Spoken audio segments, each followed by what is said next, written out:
He was filming his wife giving birth with a video camera, but as soon as the baby was born, the male nurse assisting for the first time was so shocked he froze. A female nurse nearby quickly took the baby and ran to find a doctor to save his life. After 27 consecutive surgeries, the child survived. And so, 10 years passed. The boy looked like any other child on the outside, but insecurity was always by his side. A congenital genetic condition called Treacher-Collins syndrome became a lifelong burden. The doctors had done their best to get him to where he was today. The boy's name was Augie. Because of his congenital defect, his mother gave up graduate school and a job, and set up a special classroom at home for Augie. But as Augie grew older, his mother worried that being isolated from society for so long would make it impossible for him to communicate with others in the future. So she decided to send him to school. On the first day of school, Augie walked to the school gate wearing his helmet, accompanied by his entire family. His family members pretended to be relaxed and encouraged him. His father carefully removed his helmet, watching his son's small, receding figure. His parents' eyes were filled with barely concealed worry. They silently prayed that the other children would be kind to him. But children's cruelty is often more direct. The moment Augie appeared at the classroom door, the lively room fell silent. Everyone stared at this new monster. One classmate even refused to let him sit in front of him. During class, the teacher encouraged Augie with her eyes to introduce himself. Augie had no choice but to stand up. He said his favorite movie was Star Wars. Julian, a boy in the class, immediately mocked Augie, saying his appearance was just like those disgusting monsters in the movie. Augie silently endured his classmates' laughter, but all that did was make the bullying worse. In gym class, Julian and his group used playing ball as an excuse to deliberately hit Augie. After school, they surrounded him, calling him ugly, and mocking his little braid as being old-fashioned. When his mother came to pick him up, Augie didn't respond to her concern. He silently put on his helmet. When he got home, he grabbed a pair of scissors and cut off the little braid he had grown for 2 years. Then he put his helmet back on, shut himself off, and refused to communicate with anyone. That night, with his mother's persuasion, Augie finally took off his helmet.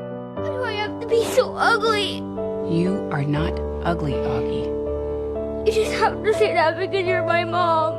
His mother patiently told him, "It's precisely because I'm your mother that I know you better. You're not ugly at all. Those who truly want to know you will realize that sooner or later." But Augie still couldn't get over the scars on his face. Is it always gonna matter?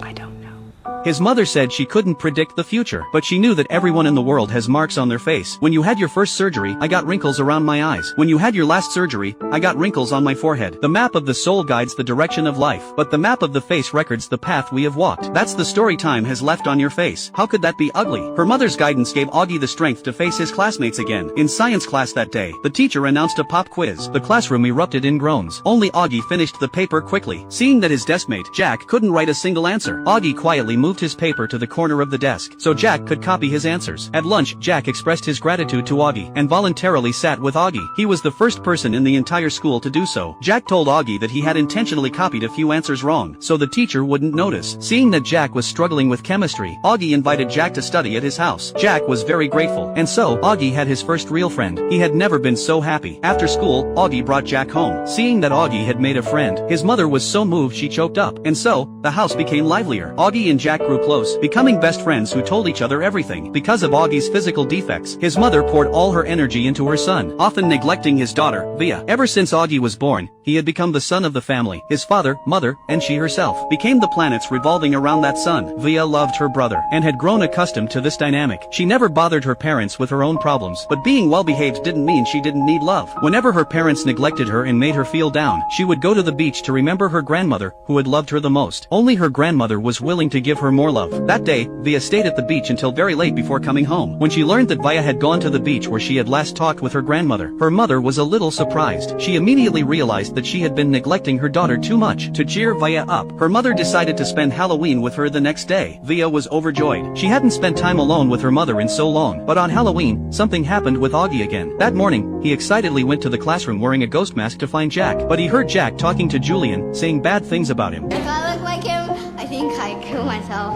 That he only hung out with Augie because the principal asked him to. These words of betrayal broke Augie's heart. He ran home in despair, crying against his bed, wanting to put on his helmet. His mother couldn't find the helmet anywhere, and had to call her husband to help. When Via heard that her brother wouldn't even go out to get candy, she looked at his closed door, and let it go. So what if she got a little less love? Someone else needed it more. The older sister, who was really too old for trick-or-treating anymore, put on a costume that no longer fit. After learning what had happened to her brother, she went to Augie's side to comfort him. She told him that her friend had recently stopped talking to her for no reason too. Why? Because school sucks, and people change. So if you want to be a normal kid, Augie, then those are the rules. So, let's go trick-or-treating. And so, Augie recovered. His experience wasn't so different from anyone else's. Everyone has a choice when it comes to friendship. After that, Augie stopped talking to Jack voluntarily, and stopped eating with him. Jack was at a loss. Although the principal had asked him to look after Augie, in the process of spending time with him, he had come to appreciate Augie's sincerity and intelligence. Now he genuinely wanted to be friends with Augie. But Jack didn't know that the words he had said to save face that day had already damaged their friendship. Later, Julian tried to get Jack to rejoin their group, but every day, listening to them arrogantly insult others, Jack grew disgusted. People with that kind of negative energy were not the friends he wanted. During this time, a girl in the class voluntarily sat across from Augie. She had once recited a saying in class: "If you have to choose between being right and being kind, choose kind." Now, this girl was putting that saying into practice. Watching Augie interact with the girl, Jack felt terrible. He went to ask the girl why Augie had suddenly stopped talking to him. Ghostface.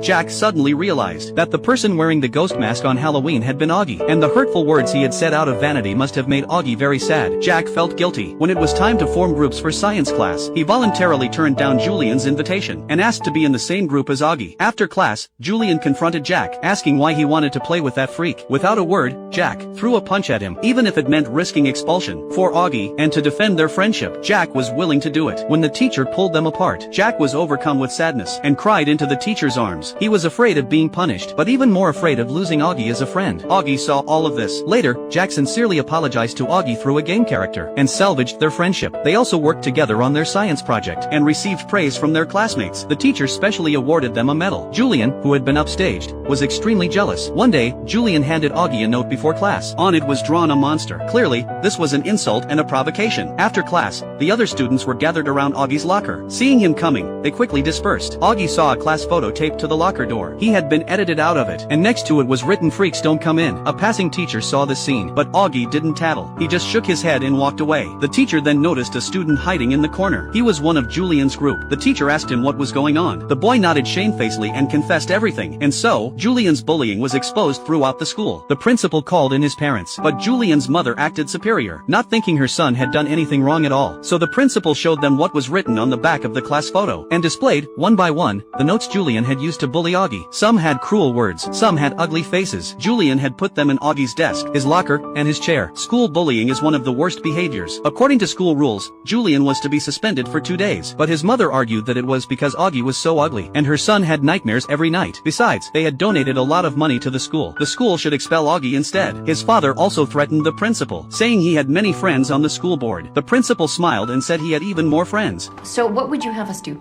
Bend over backwards for every single person in the world?